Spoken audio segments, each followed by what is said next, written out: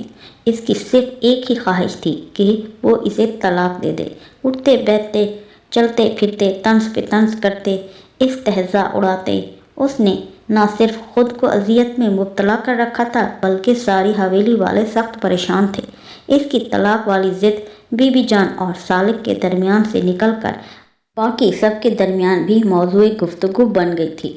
اسوا کو پرواہ نہیں تھی کہ کوئی اس کے متعلق کیا کہتا ہے، بس اسے صرف ایک ہی دکھ مارے جا رہا تھا کہ سب نے اس کے کردار پر شک کیا تھا، بغیر اسے کوئی صفائی کا موقع دیے اسے قربان گاہ کی طرف دھکیل دیا گیا تھا۔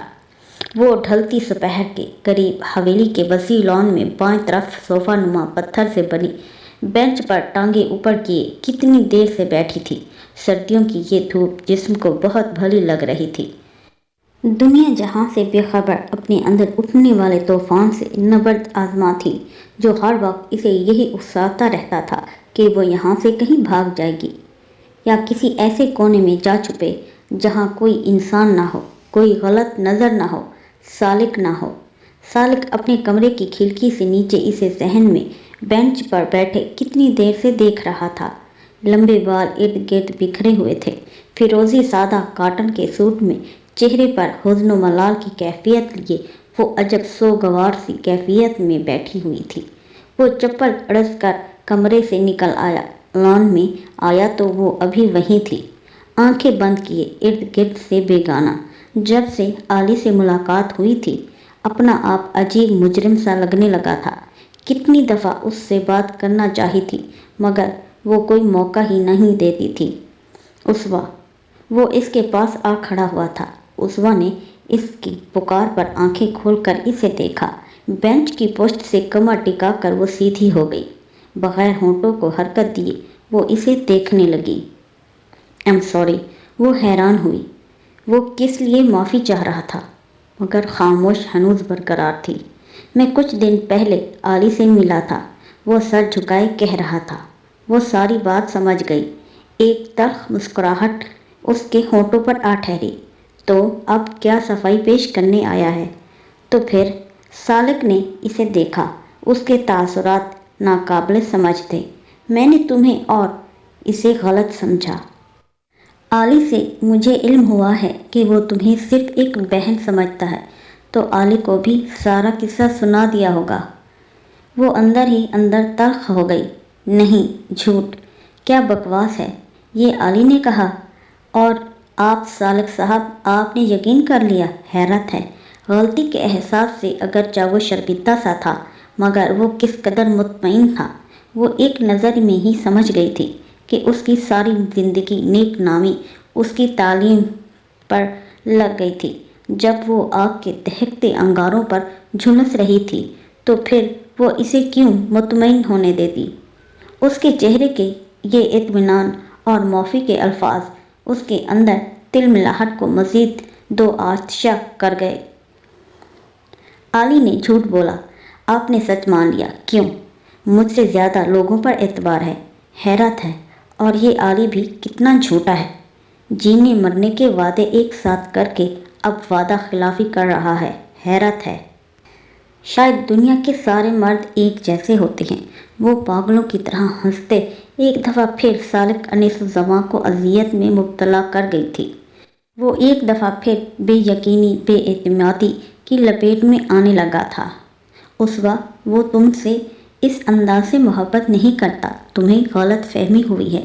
اس نے ایک اور کوشش کی، شاید خود کو بہلانا چاہ رہا تھا۔ ہرگز نہیں، مجھے غلط فہمی نہیں ہوئی۔ آپ کون ہوتے ہیں میرے معاملے میں اتنی تفتیش کرنے والے؟ اچھا، علی سے کنفرم کرنے گئے ہوں گے۔ اب میں سمجھی۔ اور علی کتنا بزدل نکلا، کتنا جھوٹا اور مکار۔ محبت کو تماشا بنا دیا ہے اس نے۔ جب میں نہیں ڈری تو وہ کیوں ڈر رہا ہے؟ پاگل، آپ کو دیکھ کر جھوٹ بول گیا ہوگا نا۔ وہ یوں ظاہر کر رہی تھی جیسے اس خبر نے اسے بہت شاپزدہ کر دیا۔ وہ پاگلوں کی طرح الٹا سیدھا کہتی جا رہی تھی۔ اس وقت اس کی آنکھوں سے آنسو بھی بہہ رہے تھے۔ سالک عجب ششوپنج میں پڑ گیا۔ علی، میں تمہیں کبھی معاف نہیں کروں گی۔ کم از کم میرا بھرم تو رہنے دیتے۔ وہ ہاتھوں میں چہرہ چھپائے پہلے سے زیادہ شدت سے رو رہی تھی۔ سالک کے لیے اس صورتحال کو سمجھنا مشکل ہی نہیں، ناممکن تھا۔ اس کے الفاظ، علی کے لیے اس کا یوں تڑپ تڑپ کر رونا، وہ سب دیکھ رہا تھا۔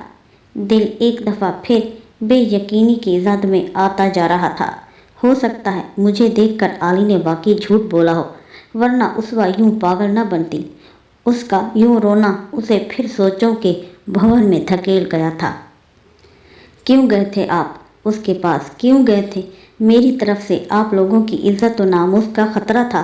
اب میں آپ لوگوں کو قید میں ہوں تو کیا تماشا بنوانے لگے تھے مجھے؟ میرا رہا سہا بھرم بھی توڑ دیا۔ اب وہ الفاظ سوچ سمجھ کر ادا نہیں کر رہی تھی۔ وہ واقعی اس وقت جنونیت میں مبتلا تھی۔ وہ جی میں آ رہا تھا، کہہ رہی تھی، اذیت تھی کہ حد نہیں تھی۔ میں کرتی ہوں محبت اس سے، ساری عمر کروں گی۔ اس نے مجھے دھتکار دیا ہے، پھر بھی میرا بھرم کھو دیا ہے، پھر بھی جو کرنا ہے آپ لوگوں کو کر لیں، مجھے پرواہ نہیں۔ مگر مجھے نہ آپ سے غرض ہے اور نہ ہی کسی اور سے۔ نفرت کرتی ہوں میں آپ سے، سنا آپ نے؟ وہ چیخ چیخ کر اندر بھاگ گئی تھی۔ وہ وہیں کھڑا رہا۔ سالک کو اپنی ٹانگیں بے جان سی محسوس ہو رہی تھی۔ ایک دفعہ پھر اسوا اسے بے موت مار گئی تھی۔ وہ جا رہا تھا مگر جانے سے پہلے کوئی فیصلہ کرنا چاہتا تھا۔ اسوا اب کچھ نہیں کہتی تھی۔ جب سے اس نے علی سے ملاقات کے متعلق باخبر کیا تھا، وہ بالکل چپ ہو گئی تھی۔ اب اس کی طرف سے نہ ہی کوئی طنز سننا پڑتا تھا اور نہ ہی کوئی استہزائیہ جملہ۔ وہ خاموش ہو گئی، یوں بالکل چپ چاپ ویران سی۔ بہت چاہنے کے باوجود وہ اپنے دل سے اسے نکال نہیں پا رہا تھا۔ وہ کسی اور کی بے وفائی کا سوگ منا رہی تھی، مگر سالک کو ہر لمحہ کوئلوں پر گھسیٹ لاتی تھی۔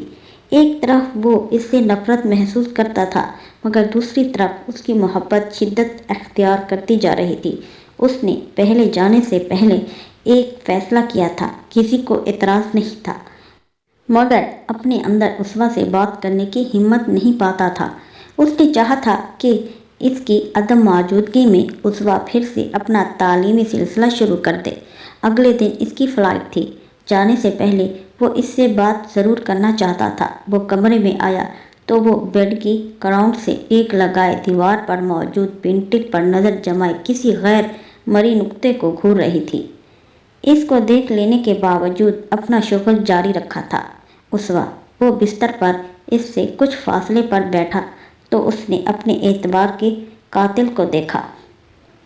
صبح میری فلائٹ ہے، میں نے تمہاری یونیورسٹی بات کر لی ہے۔ 1 ماہ کی چھٹی کوئی خاص اہمیت نہیں رکھتی، تم یونیورسٹی چلی جانا، اپنی تعلیم کا سلسلہ شروع کرو۔ نہیں، مجھے نہیں پڑھنا، ایک دم انکار کر دیا اس نے۔ سالک چپ سا ہو گیا۔ کتنے لمحے خاموش سے رہ گئے۔ وہ اس سے مزید بات کرنے کے لیے ہمت مجتمع کرنے لگا۔ آپ مجھے کب طلاق دیں گے؟ اگر آپ یہ سوچ کر خوش ہو رہے ہیں کہ علی سے دھوکہ کھا کر میں یوں ہی آپ کے ساتھ ساری زندگی گزار دوں گی تو یہ آپ کی بھول ہے۔ اگر مجھے میرا گوہر مقصود نہیں ملا تو میں یہ سمجھوتا بھی نہیں کروں گی۔ مجھے ہر حال میں طلاق چاہیے۔ کتنی نفرت تھی اس کی آنکھوں میں۔ سالک اس کے لہجے میں الجھ گیا جو کسی بھی لچک سے پاک تھا اور اٹل۔ وہ مزید کچھ کہے بستر سے اٹھ گیا۔ اسوا کے لیے اس کا یہ انداز ناقابل برداشت تھا۔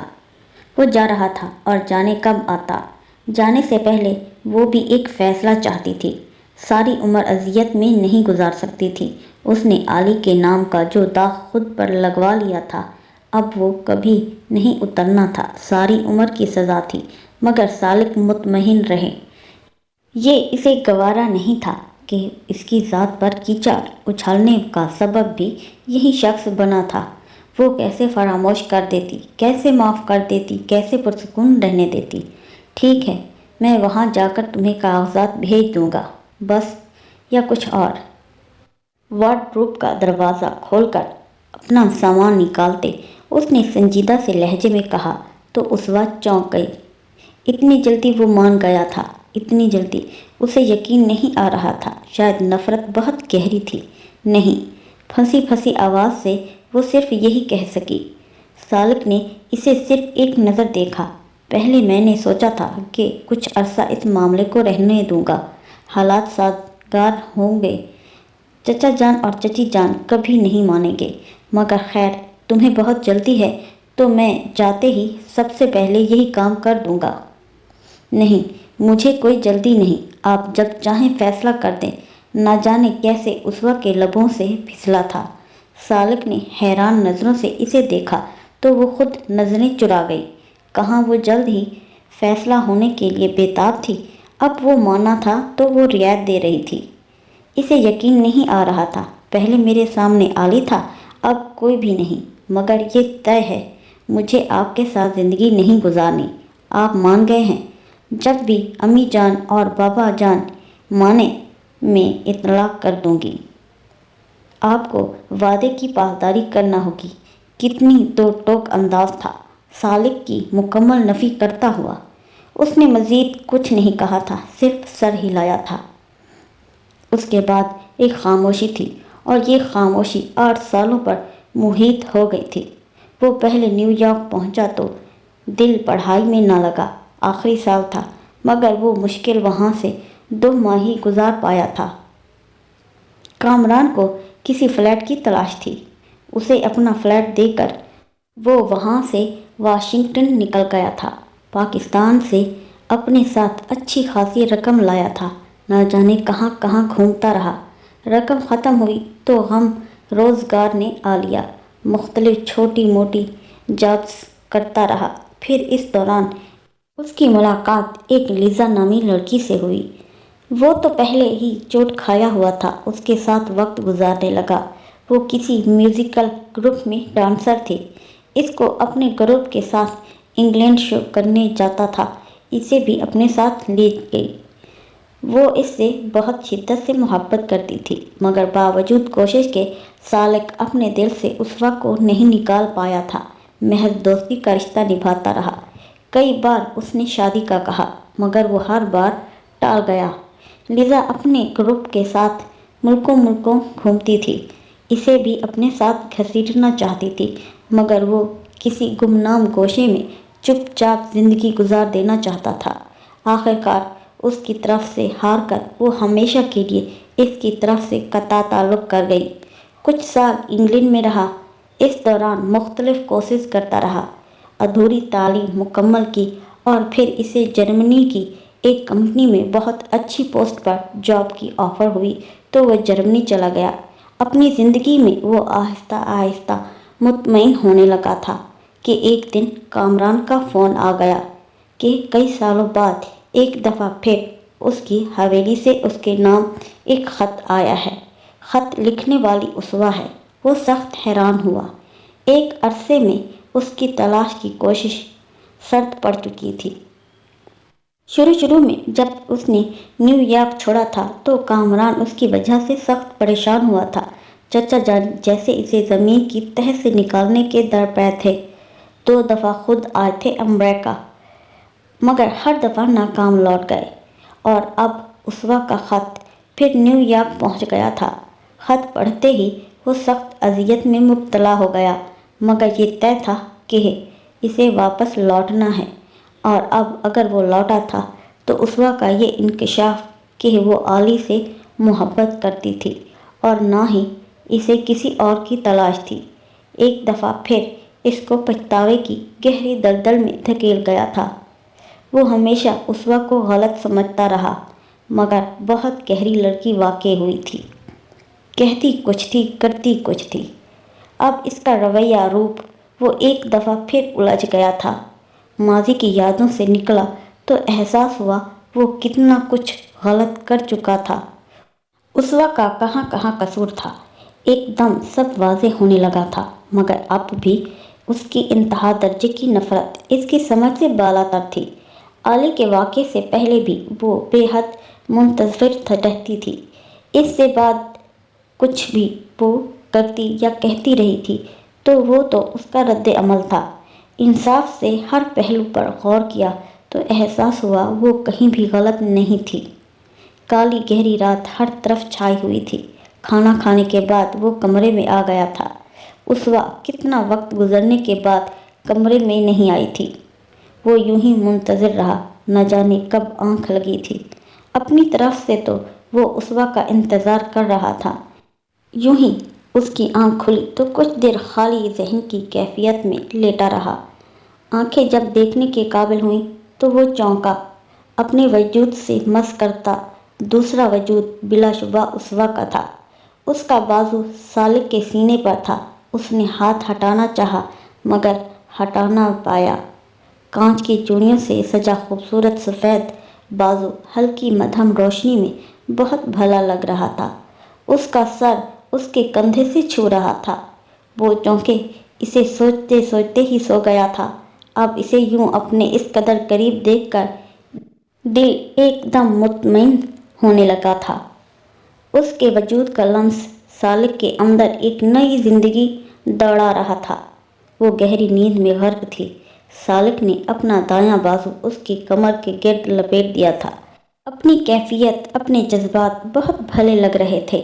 میں جانتا ہوں میری غلطی ناقابل معافی ہے، مگر میں تمہارا اعتماد جیتنے کی کوشش ضرور کروں گا۔ تم جو میری زندگی ہو، بھلا تم سے جدا ہو کر میں جی سکتا ہوں؟ کبھی نہیں۔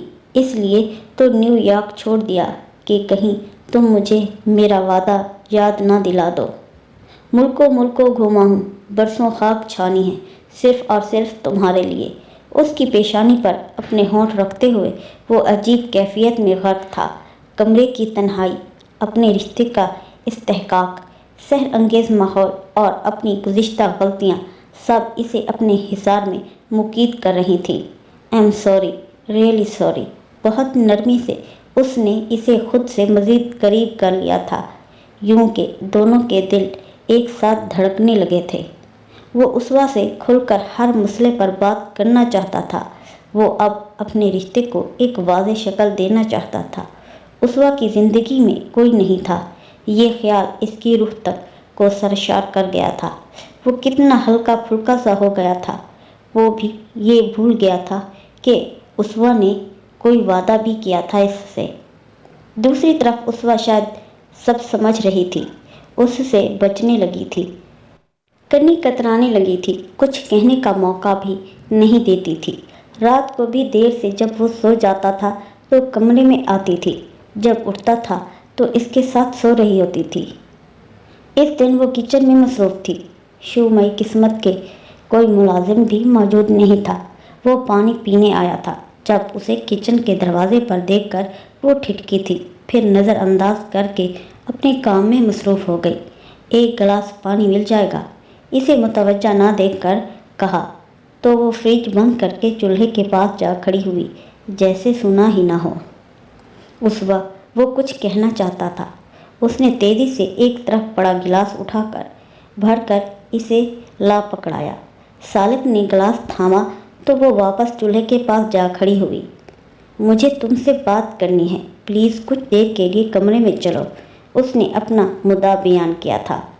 مگر مجھے آپ سے کوئی بات نہیں کرنی، میرا وقت ضائع مت کریں، جائیں آپ یہاں سے۔ تلخی سے جواب ملا تھا، جیسے وہ بامشکل خود کو برداشت کر رہی ہو۔ عصوہ، ریئلی سوری۔ اس نے کچھ کہنا چاہا تو وہ خونخوار انداز لیے پلٹی۔ نہیں سالک صاحب، بس ایک لفظ بھی نہیں۔ آپ کی یہ سوری میری ذات پر اچھالا گیا کیچڑ نہیں دھو سکے گی۔ آپ کی ندامت مجھے باکردار ثابت نہیں کرے گی۔ میں نے ہر الزام سہ لیا، تمغے کی طرح اپنے سینے پر سجا لیا، اس لیے نہیں کہ آج کے دن کے لیے کہ آپ صرف سوری کے چند الفاظ سے میری ذات خرید لیں گے۔ آپ نے جو دیکھا نا، وہ جو جھوٹ تھا نا، عالی سے محبت میری جھوٹ تھی۔ ہاں، اگر کچھ جھوٹ تھا تو ہمارے درمیان یہ تعلق ہے۔ میں نے پہلے بھی کہا تھا کہ میرے دل میں اور میری زندگی میں آپ کے لیے قطعی گنجائش نہیں ہے، تو پلیز میرا ضبط مزید مت آزمائیں۔ برسوں ترسی ہوں، اب کہیں جا کر زندگی گزارنے کا ڈھنگ سیکھ پائی ہوں۔ اب یوں میری راہ مت کھوٹی کریں۔ اپنے والدین کی نظروں سے ایک دفعہ گری ہوں، دوبارہ اٹھ نہیں سکی۔ اب کیا چاہتے ہیں؟ جان لینے کے درپے ہیں کیا؟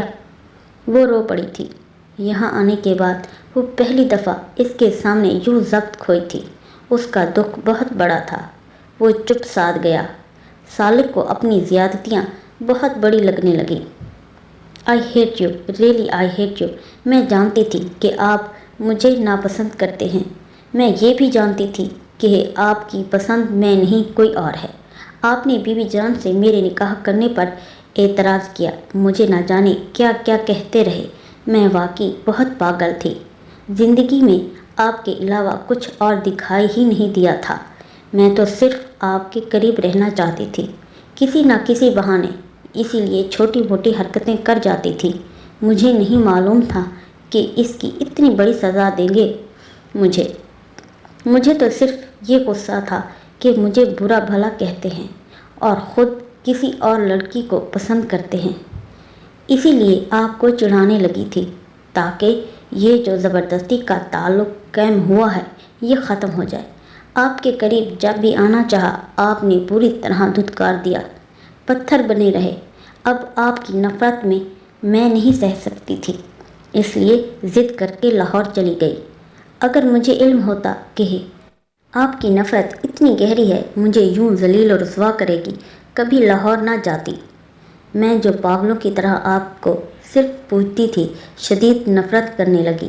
میرا اعتماد، میرے ماں باپ کا، ان کی محبت، سب کچھ مجھ سے چھین لیا۔ وہ عالی جس کا نام میری رسوائی کا سبب بن گیا، وہ تو مجھے صرف بھائیوں کی طرح عزیز تھا۔ وہ مجھے بہن کا مان دیتا تھا، پھر میں اس کی محبت اور خلوص کو کیسے نظر انداز کر دیتی؟ اور یہی میری غلطی تھی، اور آپ نے اسی غلطی کا فائدہ اٹھایا۔ اتنی زیادہ نفرت کرتے تھے تو کہا ہوتا، میں خود اپنا کوئی بندوبست کر لیتی، مگر یوں رسوا نہ کرتے۔ وہ ہاتھوں میں چہرہ چھپا کر شدت سے رو رہی تھی۔ وہ نہ جانے کیا کیا کہہ رہی تھی۔ سالک کو تو اپنا بدن سے جان نکلتی ہوئی محسوس ہو رہی تھی۔ اتنی بدگمانیاں اس نے کب نفرت کی تھی؟ بس چند اعتراضات تھے اور وہ ان اعتراضات کو ان رخ پر لے گئی۔ اتنا کچھ سوچ لے گی، اتنی نفرت، وہ ششندر تھا۔ اس نے تو کبھی سوچا بھی نہ تھا کہ وہ یوں سوچے گی، وہم و گمان میں بھی نہ تھا۔ اس وقت وہ آگے بڑھا تو اس وقت پیچھے ہٹ گئی، سر نفی میں ہلا گئی۔ نہیں سالک، آپ نے صرف اپنی نفرت کا اظہار کیا تھا، مگر مجھ سے سب کچھ چھین لیا۔ وہ محبت جو بچپن سے اپنے دل میں سینچتی چلی آئی تھی، آپ کی نفرت اسے کھا گئی۔ میرا بس نہیں چلتا تھا کہ میں کیا کر ڈالتی۔ ان دنوں صرف ایک ہی ضد تھی کہ مجھے طلاق لینی ہے، پھر آپ بھی مان گئے۔ دل میں ایک خوش فہمی تھی کہ شاید آپ سختی سے رد کر دیں گے اس تقاضے کو، مگر چپ ہو گئے۔ سالک نے اسے کندھوں سے تھام لیا، لرزتا وجود اور لرزنے لگا۔ اس نے خود کو بھی بھینچ لیا۔